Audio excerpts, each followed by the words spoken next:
Hi there, welcome to Have You Met Miss Jones in 5-part harmony. Now the techniques I'm going to be showing you today are ones I've directly learnt from Gil Evans, and you'll hear me refer to rules. These are rules and stuff that I've made up by studying his music in detail. And if you look back at some of my other videos, you'll see these rules in action as well. Of course, all rules are meant to be broken, so you'll see me break them as well. This harmonization could be for any set of group of jazz horns. It's generally going to be for like a section, so you'll have the full range from high to low. So it could be a brass section like trumpets and trombones, or a sax section. In this example, I've had it played by a sax section, 2 altos, 2 tenors, and a baritone sax. And I've got some walking bass in there too.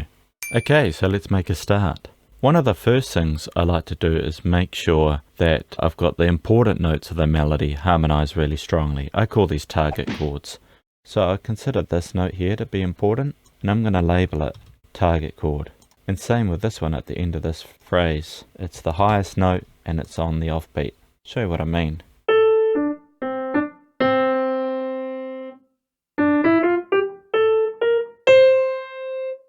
If those notes are sounding good, it's going to help the phrase to stick together. You'll notice I didn't make beat 1 a target chord. Often the tonality is quite quickly established, so it's not always the most important. Right, one of my first rules is to make sure the bass line makes a good melody. In my videos I refer to bass line, and that's the lowest horn, so that could be a baritone sax, a tuba, bass trombone, etc. In this case it's going to be a baritone sax. So let's start with an F in there. F chord, F bass note, why not? And then I'll move ahead to the target note. Put in the F sharp there for that F sharp diminished chord.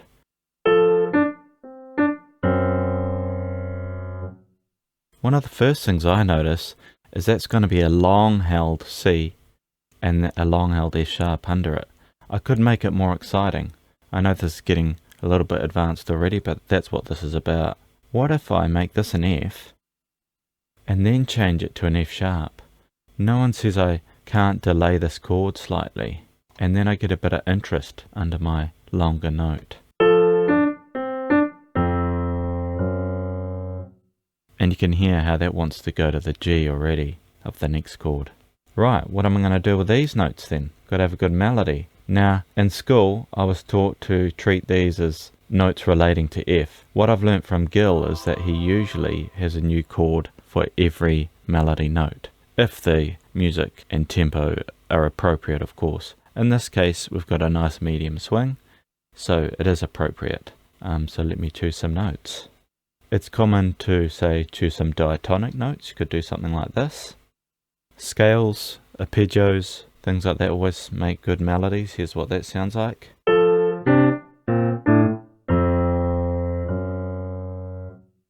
Not too bad. Could try another option. How about this?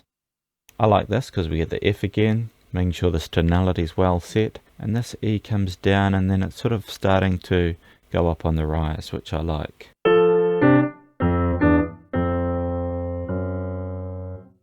Yeah, I like that. And spoiler alert, I've done this ahead of time, so often I'll really take my time doing these, trying lots of different options. But in terms of a good bass line, I like that.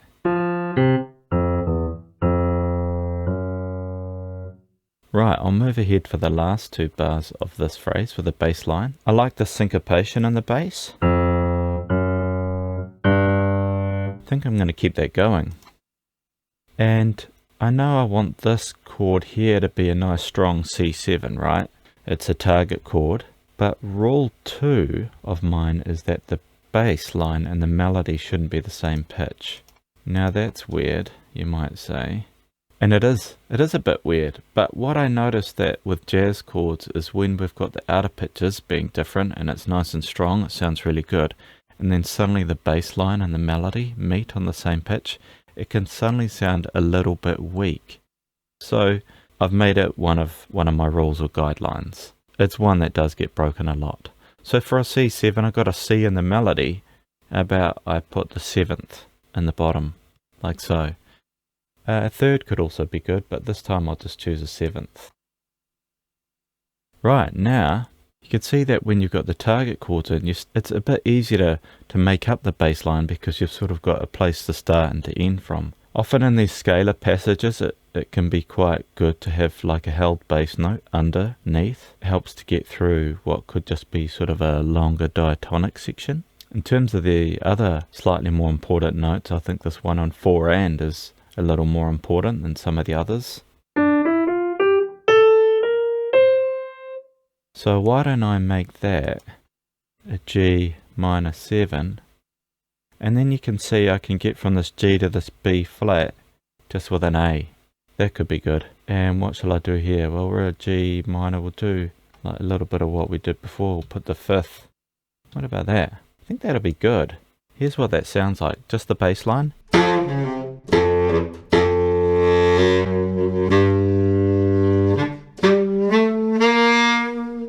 Yeah, nice.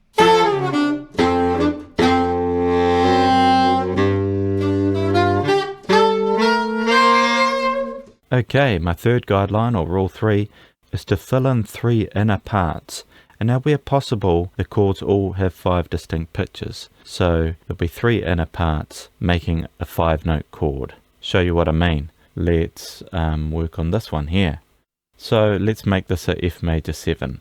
Put a 3rd under there, a 9th, and a 7th. Here's what that sounds like. And we've got a nice 5-part chord. F major 9. Right, here I got the same melody note, could do the same. And let's go to my other target chord. You can see I generally like to do these target chords first, making sure they're strong. Put the 5th in there, the 3rd, and a 9th. That's a surprisingly strong chord, that one. I'll play it for you. It's nice with the inversion. And this one, I talked about it being a G minor, so let's fill in the 3 inner parts. Let's go 7th, 5th, and the flat 3rd. That worked out nicely. Comes to a G minor 9. Okay, let's just complete these last few chords so I can show you what I mean with my last rule. Now, I'm okay if this chord is not a G minor or C7 of some type. I'm not worried about that. What I'm looking at is that I've got a good bass line and it's an A in the bottom and a B flat in the melody. So what chords could it be? It could be an A7 flat 9. That's what I think of most. But one thing that I really like about this method is that when you put in the inner parts, you can look at what the voice leading is going to be for each horn. So for instance, let's put in the A7, right? Flat 9. So here's the 7th, 5th, and the 3rd. A7 flat 9. And that would work. Here's the G minor 9, A7 flat 9, C9. Not too bad. But my rule 4, or guideline 4, is don't repeat notes in the same part in a row. I just don't love this in terms of enabling the horn player to swing. And having the horn players really swing their line is what's going to make the section sound really good. So have a look here. Let's say this is the second alto is going to be F, G, G. And the first tenor will be D, E, E. So their lines aren't going to be that exciting. So I can just change some of the inner parts or some of the others around it to make it work. Let's try flatten this E. Why not? And what should we do with this G? I could change it, but it's a type of 7th chord. It's totally fine to, but because I've got a C7 here, why don't I making it augmented? Is that allowed, you ask? Of course, as long as it sounds good to your ear. So now we've got C9 augmented. Now A7, flat 9, flat 5. Whoa, getting jazzy. Let's try it.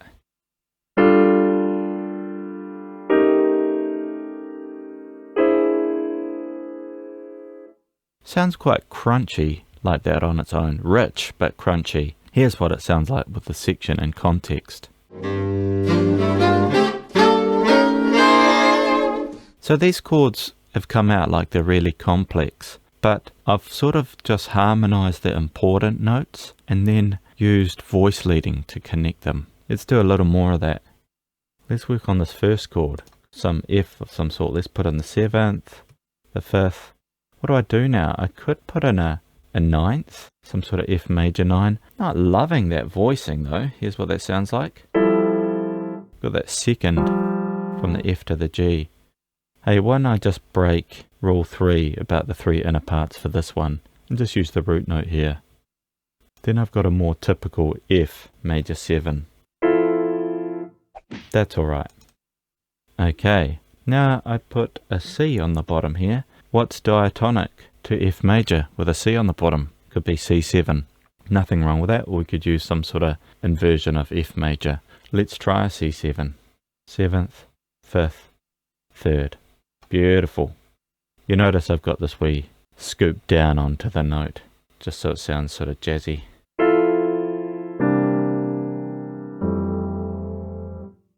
Beautiful. Okay, we've run into a problem here. We have got some repeated notes in a row. The G will stay on the G, E stays on the E. Often when it's a staccato like this one, it can be alright, because there's a bit of gap between this note and the next one. So the voice leading's not as critical, but I'm going to change it just for the purpose of this example so you could see what I might do. So what if I change this G? Hey, I can make it another augmented. So we've got a C9 augmented. Let's do that. That takes care of that. I've still got these E's. Well, what about instead of a F major 9, what if I make it a F6 9? What does that sound like?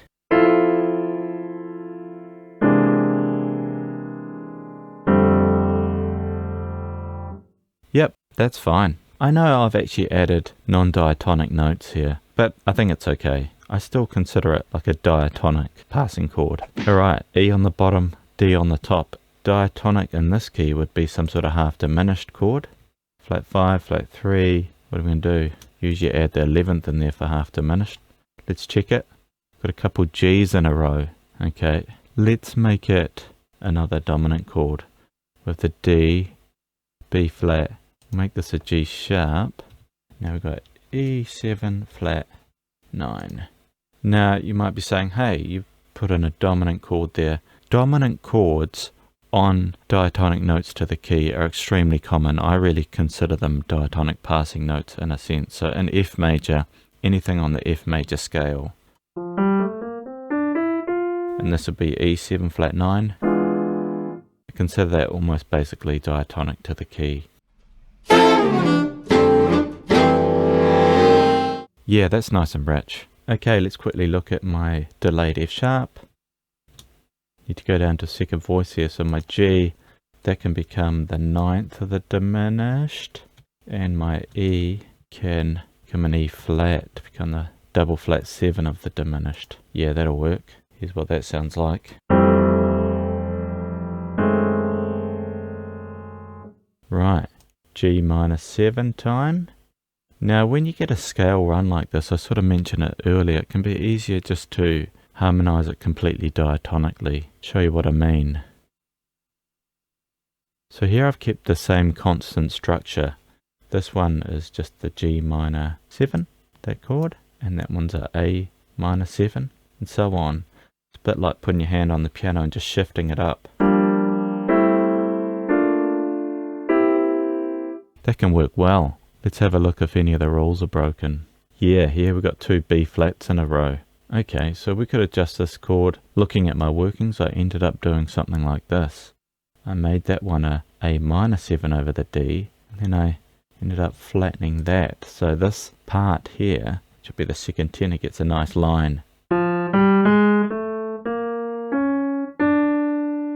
Yeah, so it comes out as G minor 7, A minor 7, B flat 7, A minor 7 again, and that's all over that G note and then the D.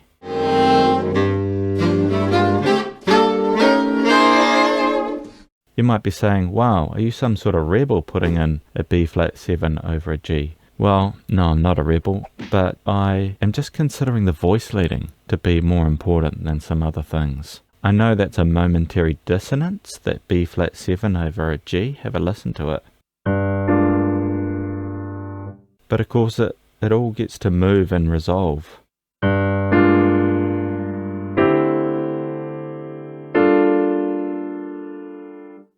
Sounds good in context. Right, that's just the first 4 bars. Here's what it sounds like with the ensemble.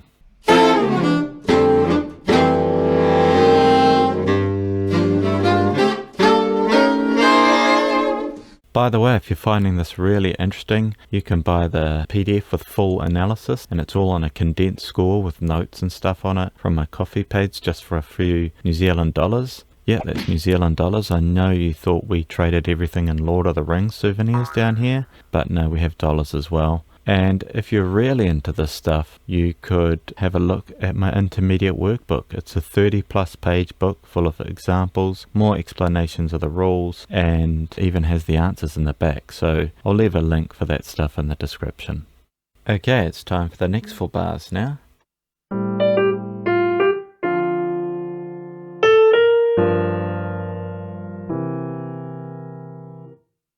Okay, let's start with my target chords again. Going to make sure that hits a nice C7 so we get back to chord 1 after it to end the A section. I consider this chord pretty important too.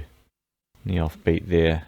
A little bit like in the first bar, I enjoyed delaying some of the chords in these bars a bit. So like in the first bar where I had the F going into the F sharp diminished, I quite like the sound of the A under this note, and that leaves me D something for later in the bar. I'll show you what I mean.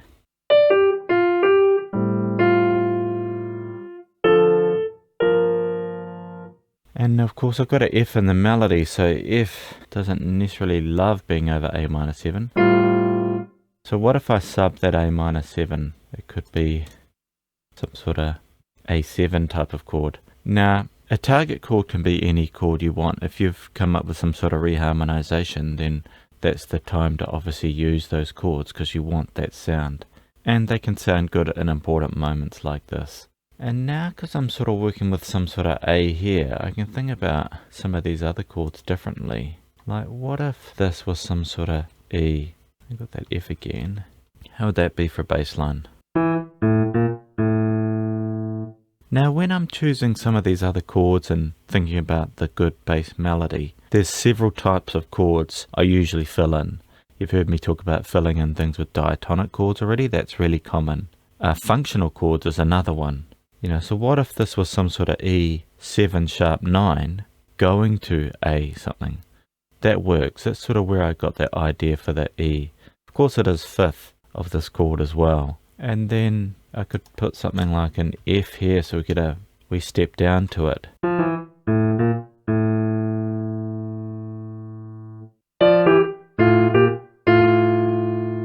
Not too bad. And then of course I could substitute this D minor 7 for an A flat 7, and then that gets me that sort of bass line.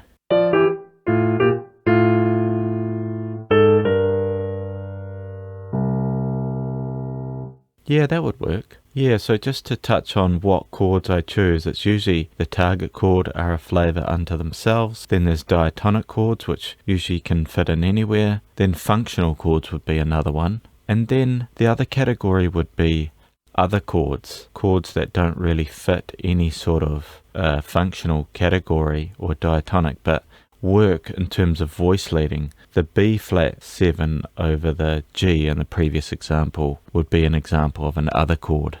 Right, so let's fill in my 3 inner parts now, see what this sounds like.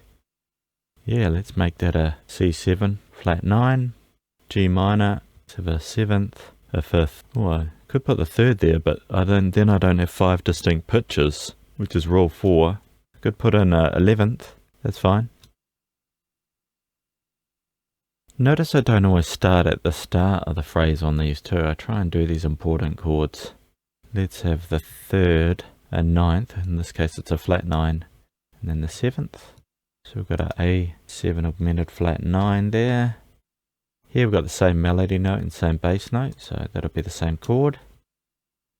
Okay, a B flat chord, that could be, you know, chord 4 and F, that's a diatonic chord. So let's have the 3rd, 9th, 7th.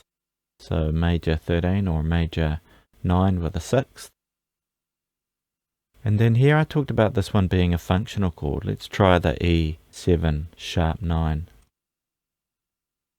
You notice here I used a natural fifth instead of the diatonic flat fifth to the key. And that's just to avoid breaking the rule 4, which would be repeating the inner notes. So now I've got a B natural and that part gets to fall to the B flat. Then I've got some sort of F chord, and we're in F, why not use a diatonic chord? So I could have the 3rd, 9th, and let's have a 5th. So that's how that one ends up coming out. Let's try some of these chords.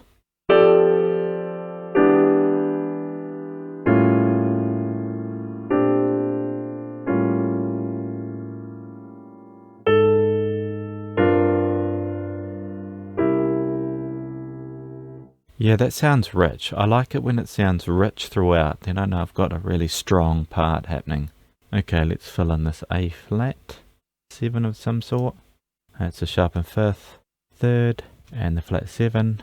Looks like I've got a repeated note here, but I don't. It's a different part. This will go G flat C, and this person will play C to D, and they'll play E to F. I could use a E flat, the natural 5th here.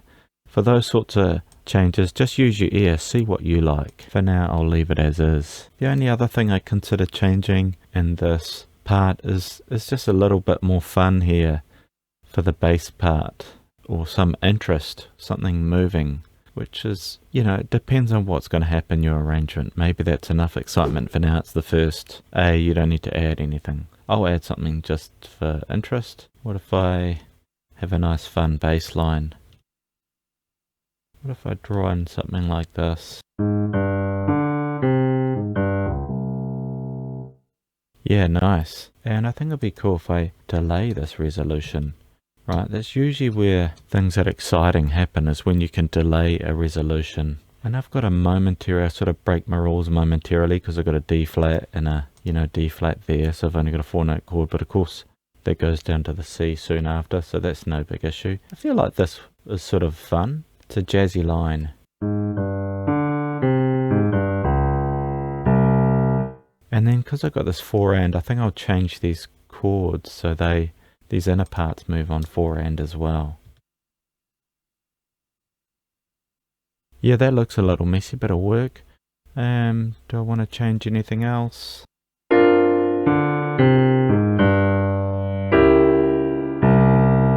Might just add a little more tension here. I'll flatten this 5. Again, this is just a totally your choice thing.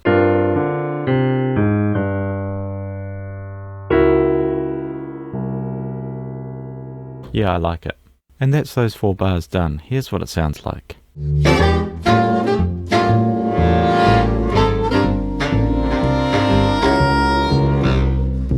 Hey, by the way, thanks to my buddy Nick Bowd, who lives over there in Australia, which isn't part of New Zealand incidentally, who played all the saxophones for me.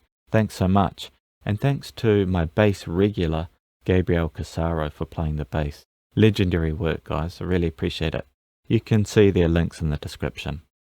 Okay, it's time to look at the second A. Now, I often like to change stuff by the second A. It makes it more exciting. I'll change a few things this time and talk about those techniques. And I'll go a little faster too, just because you're probably starting to get the hang of it by now. Right, let's put in some bass line.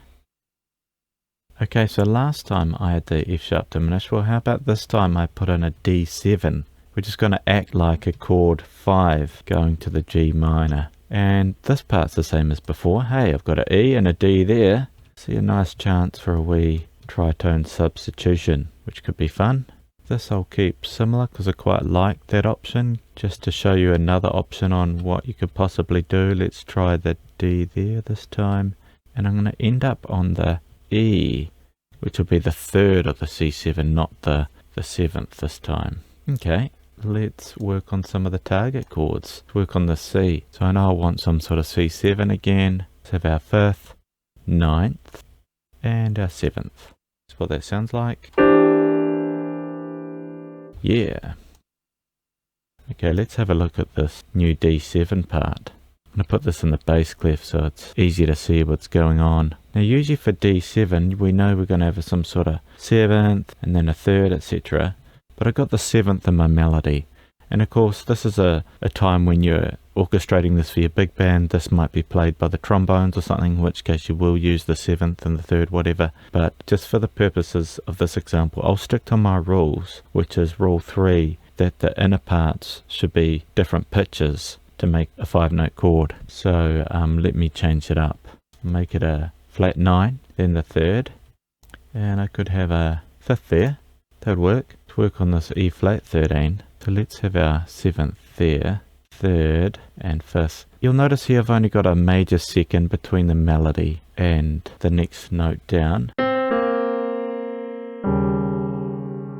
It's going to be hard to, keep that to a minor 3rd or greater when the melody note's so low. So I think when the melody note's low, it's okay to use a major 2nd. And obviously as it goes up through the range, a 2nd will be slightly dissonant, but choose the right moment. Here it's actually resolving slightly down to the D. I'm actually getting a consecutive 5th here, the E flat to B flat and then the D to the A.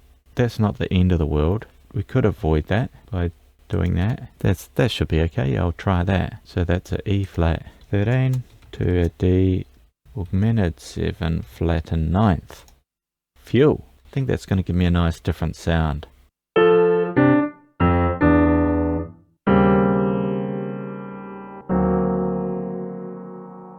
Yeah, nice and rich. Just dealing with my cat here who's making sounds while I'm trying to record this. Sit down.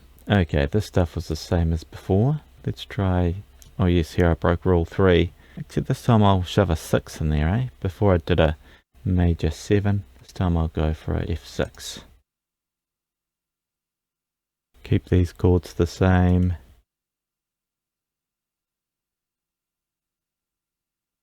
Alright, let's move ahead. I think I'm keen to do that diatonic planing again, or keeping that same structure. She's slightly different shape this time. Got a G, what I'd consider a G minor 9.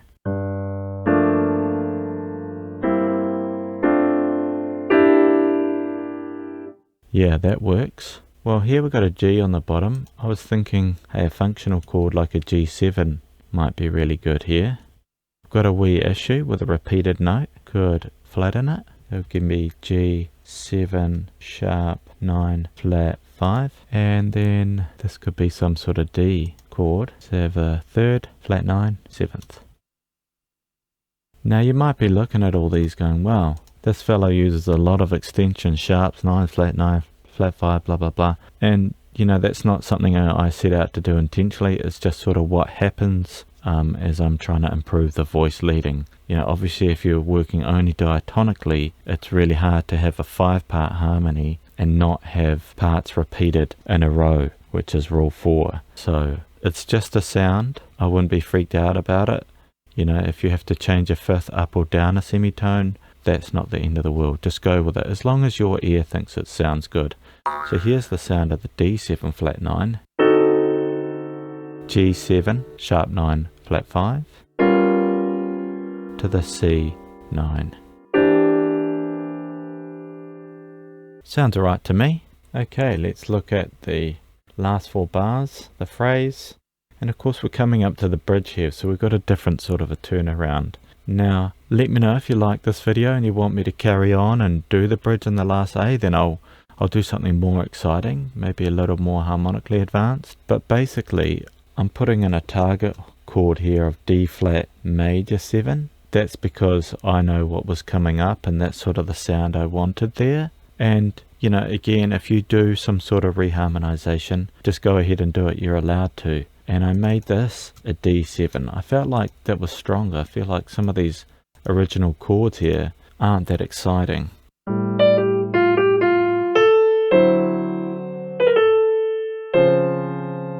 Yeah, I just like that sound. So obviously that C here is a target chord. It needs to be harmonized how I want it to sound. So that's what I've got there. So I'll carry on with that in mind. I think it's good to get some of those general sounds in certain moments you might like before you start this process. Okay, what are the other important notes? Again, I think this 4 and's important. So here originally we had D minor 7. I could keep a D minor 7. What if I made it a, like a dominant chord like I've got here, and let's try make it a tritone sub of some sort. See if I like that sound better.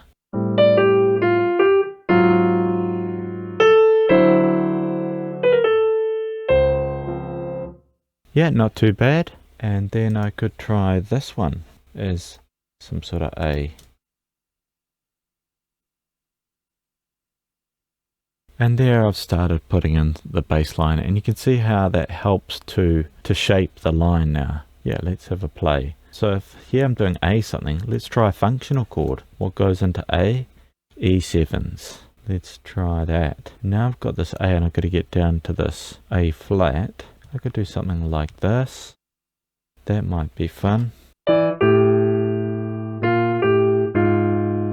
Not too bad. That might work. Yep, that's good too. And then how do we get from this A flat to the D? How about an E flat note? Nice semitone above.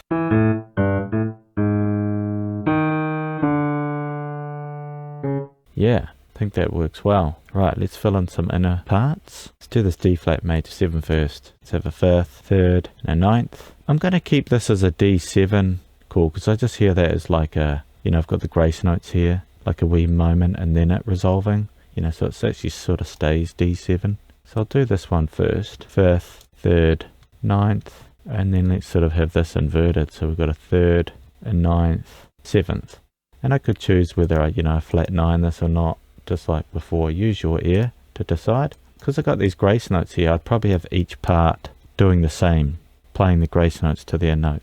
But I won't put them all in for now, just for clarity and time. Alright, let's go back here where I had some sort of A7. Have a 5th, 3rd, flat 9. Again, it's another flat 9 you're asking? Well, it's actually diatonic to the key. B flat is in the key rather than B, so it would actually sound more natural as a flat 9 in this instance. Here I wanted to try a functional chord, so what goes to A7? An E7 of sorts. So there I'm using the B flat again. See, that's the 5th, 3rd, 9th. Got an E7, flat 9, flat 5. So see how actually the diatonic notes can be the ones that give you the more alterations. This is a case where I could I could drop 2 this chord, but I can't. Look, B flat, B flat. That's a bummer. Could drop 3 it. That spaces it out a bit more. That would be fine. Getting into the orchestration a little bit there. Right, so here's the other. We've got an A on the bottom again. Let's just have the same chord. And then I've got a G on the bottom, F. Well, I could try chord 2, that's diatonic. Let's have a 5th, 3rd, 9th, G minor 9. Yeah, I think that would all sound fine.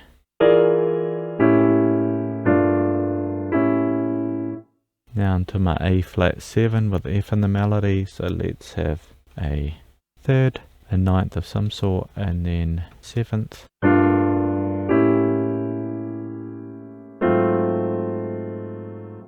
Cool. Right, most likely here I'm going to do some sort of E flat 7 chord. Let's have a 9th. We already got a sharp 11, flat 7, and there could be the 5th. Now you notice I'm missing a 3rd. That's alright. That's allowed. And let's change the 5th for a 3rd this time. See what that sounds like. Yeah, it's a little more solid with the 3rd. But again, just use your ear, and I'd look at what part the player gets to play. So the second the second tenor would go G flat, G, then E. That could be cool. Or they could go G flat, B flat, E. Both are fine. So I'll just write E flat 13 sharp 11, but it's got no 3rd. No 3rd and no 7th sometimes can be a fun way of actually adding more of an ambiguous nature to your harmony, which can suit modal tunes and other moments. Right, so there it is. What do you think? Here's what it sounds like.